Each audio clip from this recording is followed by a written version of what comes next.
Welcome back to another episode of the Jay's Fifth Down Podcast. I am your host, Jaden, once again here to talk about some football here. But today we're going to be shifting to the college side of things here, and I will be discussing the Alabama Crimson Tide and why they are not finished, and how people need to stop saying that this team is done, that Nick Saban's legacy is on the line, and all this foolishness that's going around lately, that's been going around the college football spectrum lately. As an Alabama fan, I'm tired of hearing it, and also as a college football fan in general, I'm tired of hearing that because even if Alabama's not your team, you should know that this team is not finished. Nick Saban is not done, and his legacy is not on the line. So we'll talk about that, and just I'll give you guys my thoughts on that, my opinions on it, on that whole take right there. But before we get started, make sure you guys subscribe to the channel. We're still growing each and every day, so please help us continue to grow that subscriber count. A lot of you guys who watch are not subscribed, so please again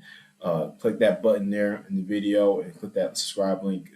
Comment your thoughts in the comment section, share with your friends, do all those things, and make sure you give us a follow on our audio platforms as well: Spotify, Apple Podcasts, wherever you get your favorite podcasts, Google Podcasts, wherever it may be. Make sure you give us a follow there, and rate us there as well for the audio version of the show. So let's get started now. Like I said, as an Alabama fan, I'll be honest. Last year was not fun.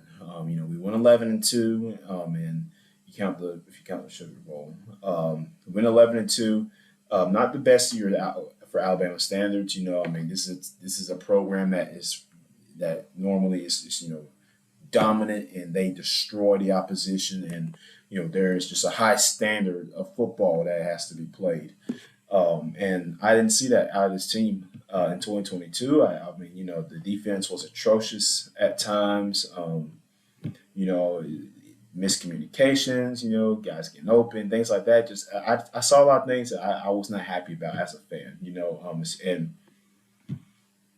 And allowing Tennessee to score 52 points on us, was just extremely ridiculous. And allowing one of their receivers, who's now in the NFL, no hate on Jalen Hyatt, he's an awesome player and he's going to be great on the Giants. But to go off for 5 touchdowns and 200 yards receiving, that's ridiculous. That should never happen. If you allow it to happen as a defensive back, as a corner, as an individual player on that team, that's just ridiculous. That should never happen. But that it did, among other things, for weird things that happened for the team. Bryce Young, of course, who's now in Carolina, who was the number 1 draft pick. He did his best. He did what he could with what the team had last year. It just wasn't much, and so recapping that, it just was not a normal Bama type of season. It's not a normal Bama type of year. It just was not by any standards. The only games we looked like anything like a real competitive team, as far as the Alabama that I'm used to, is when we blew out Vanderbilt 66-3.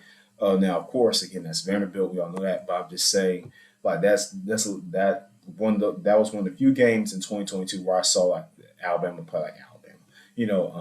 And so that's just a matter of that. Texas, you only scored 20 points against them. We win the game, but you only scored 20 points, and and then the Tennessee game, obviously. So, just to recap it all there, though, it really just is about bouncing back. Now it's going to be a lot of question marks going into the season for the team, and who's going to be the starting quarterback, and this and that. Questions on the offensive line and the secondary. The coaching staff is looking a little bit different. Bill O'Brien is not there anymore. He is now the offensive coordinator for the New England Patriots, working with Matt Jones, former Bama quarterback. And so he's up there in New England doing that whole thing with him. And they defensive wise, they fired Pete Golding. Thank God.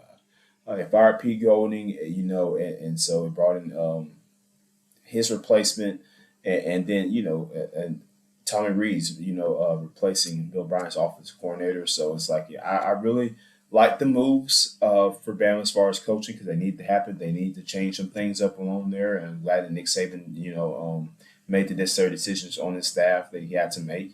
And that's and that's what sometimes, and that's the head coach what he has to do, and it's a hard thing. It's a tough decision you have to make but they have to be for the betterment of your program, for your team. And those are the tough choices that you always have to make. And so it was necessary for them to happen. And I'm glad they did. And then along with Tommy Rees, they brought Tyler Buckner, quarterback for Notre Dame. He came over, followed his OC over here at Bama, transferred, and so we'll see what happens with him. We'll get to the quarterbacks in a second, but I just need people to stop doing this. Stop saying that Alabama is done and that they're finished or not. This is a team that's won 18 national championships. I know it's a pass. I know, but this is a program that's been dominant historically. Along with some of those other great college football programs, right? But this is the most dominant program in history of the sport. And so people to say that this team is done and that they're not, Nick Saban's like he's washed and this and that and Bama's not going to do anything. That's just, come on. That's just a bunch of malarkey. I mean, come on. Even if I wasn't an Alabama fan, I would tell you this as a college football fan myself, as a guy who loves the sport of football. This team is not done. This isn't over. Alabama's legacy is not over. Dick Saban's legacy is not over. This team has not lost their reputation. Yes, Georgia has been phenomenal winning the last two national championships in a row. They've done a great job. Kirby Smart is an amazing coach, and an amazing recruiter also. But again, three-peating in college football is very hard to do, let alone two-peating. So I don't think Georgia's going to repeat again and win the national championship again. They'll probably be back in there. Maybe they're just in the SEC championship. I don't know, but I will say this. Just stop with the craziness that Nick Saban has done. This is a guy again that has won 7 national championships, 6 with Alabama, 1 with LSU. A guy that's always had winning programs historically for the most part, and he demands not even just about the accolades and the numbers and the wins, the losses, all that stuff. It's the respect that he demands as a man, as a coach, from his players, from his staff, friends, family, whatever, maybe those in the business, colleagues, the sports media. Like, this is a guy that, he demands nothing but excellence from his players, like I said, from his staff, those who work around him, right? Alabama has a culture of excellence that has always been within the program, even going back to Bear Bryant's days running it. I've always had a standard of excellence that must be met. If you're going to play here, then you have to work your tail off. You have to work your tail off. You got to fight every day. You got to earn it. You're not going to come out here and be given anything. You're not going to be given a starting job. That's how it should be. Like Nick Saban, hey, he's not going to, just because you're a 5-star quarterback and you can launch at 80 yards and whatever, doesn't mean you're going to start for me. You have to start for me. You have to be able to not turn the football over. You have to understand our offensive play calls, our system, our lingo. You've got to be able to run this offense, because it's not a very easy offense to run.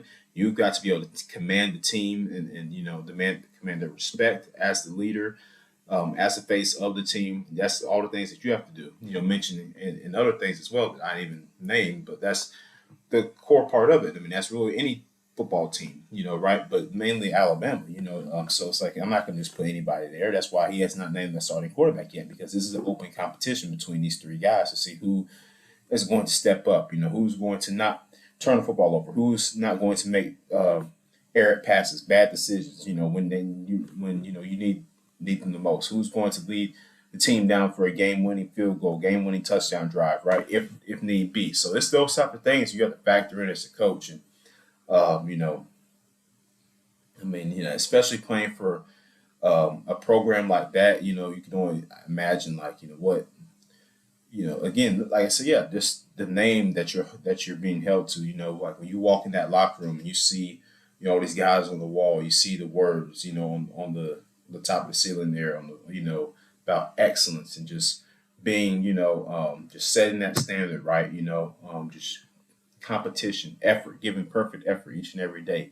Those are the types of things that make this team the way they make this program the way they are. That's why they have done what they've done, and Nick bringing that as well. And that's why he's continuing to bring in these transfers and these hard star recruits, because they want to, not only do they want to get their, shot at going to the NFL, because they know they can get a great chance with Nick Saban, and they could also give a Kirby Smart too, Georgia, but they choose Alabama because they know that it will not only, it's just different. the moxie is different. It's just a higher, different standard that you're held to, and that you have to give it your all every single day. And that's what, to me, what separates Nick apart from other coaches. Not just the rings and this and that, and the X's and O's. Yes, he's an amazing coach, the best to ever do it. But what separates him to me is, again, off the field. The how he cares about his players. How he wants them to be not just the best players that they can be, but the best young men that they can be, the best fathers they can be, the best husbands they can be. Those types of things that you're trying to instill in young men, a mindset of hard work and and competitiveness and consistency, and those types of things, right? And conquering fears. Those are the qualities of a great head coach. And I think that Nick completely, exhibits those. And that's why his program has been so successful since he's been running the show down in Tuscaloosa.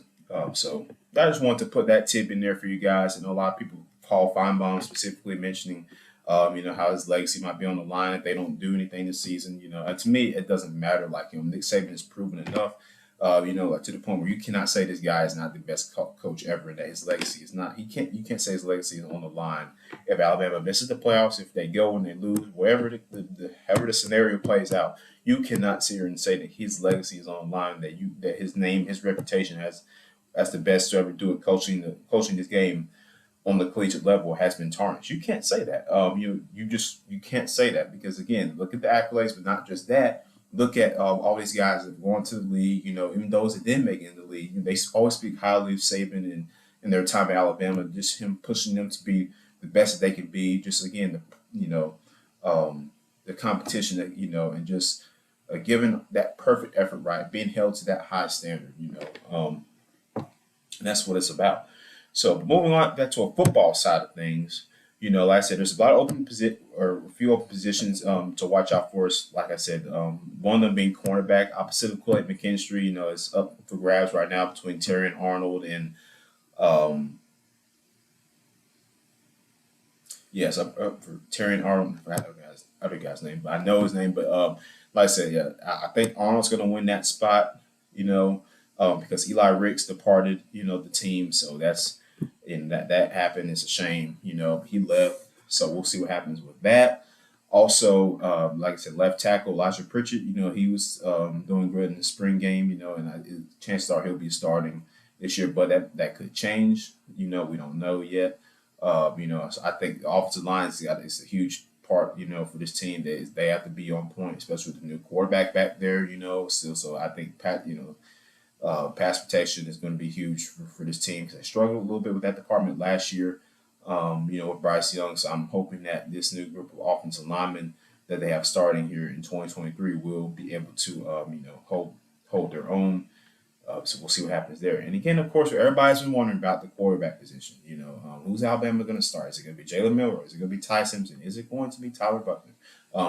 I don't know. Nick Saban said, recently in an presser, I believe it was at SECB, he does not know who the starter is going to be at quarterback. He said this is going to be something that we might not know until week before the season starts, or we might not know until game day, right? It's one of those type of deals. It's going to be open competition. So everybody's going to get a chance to show what they can do, show what they can, that they prove that they can run this offense and not turn the football over and run it successfully. So we'll see who wins the starting knock there. If I had to put my money on it, I would say it's most likely going to go to Tyler Buckner. It's going to be between him or Ty Simpson. I don't think Milroe is going to be the starter this year. I just don't see it happening. He's just not a polished enough passer. Now his legs, what he can bring to the run game is a completely different thing. And it can be very useful in some certain scenarios, certain situations offensively. But I just think, for the most part, we're used to that polished pocket passer at Bama, other than Jalen Hurts, who could, again, do both. But, we're used to the Tuas, the Matt Jones, the Bryce Youngs, right? Those guys, your A.J. McCarrons, your whoever, like the guys who could pass at a proficient level in a proficient Nick Saban-led offense. And that's what I think is going to propel, who will be the starting quarterback, right? And like again, Tommy Rees is the offensive coordinator who came over from Notre Dame, so chances are it could be Tyler Buckner, his old quarterback, starting, for Alabama. So we'll see what happens. But I don't think they should just give it to him just because that Rees is the offensive coordinator. No, he's got to go out and earn it. But I mean, so that's my whole take. But again, just to say that again, stop saying Alabama's done. They're not done. They're going to come back. And I'm not saying we're going to go win the national championship this year. I'm not saying that, but I'm saying, we will be back. We're going to win a lot of games, and so the thing that people think that this team is over, they're done, that's just ridiculous. But hey, I think it just adds more fuel to the fire. So college football this year is going to be very interesting with a lot of different teams, a lot of different, moving parts. Like I said, Georgia, they don't have Stetson Bennett anymore, so we'll see how that goes.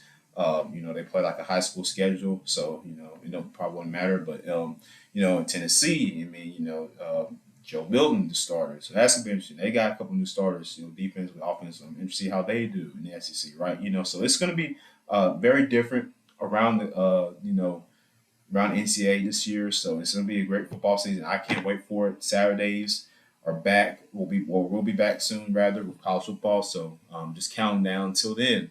But thank you guys for tuning in to another episode of the Jays Sit Down podcast. You can catch us here always on YouTube and Spotify, all the other podcast platforms. Make sure you give us a subscribe here to the channel. Let me know what you think in the comments. Do you think that Alabama is done, or do you think that that's just a bunch of malarkey and that, you can't, say that about a team that is, or a program that has won 18 national championships? Let me know what you guys think. But we'll see you next time on the show.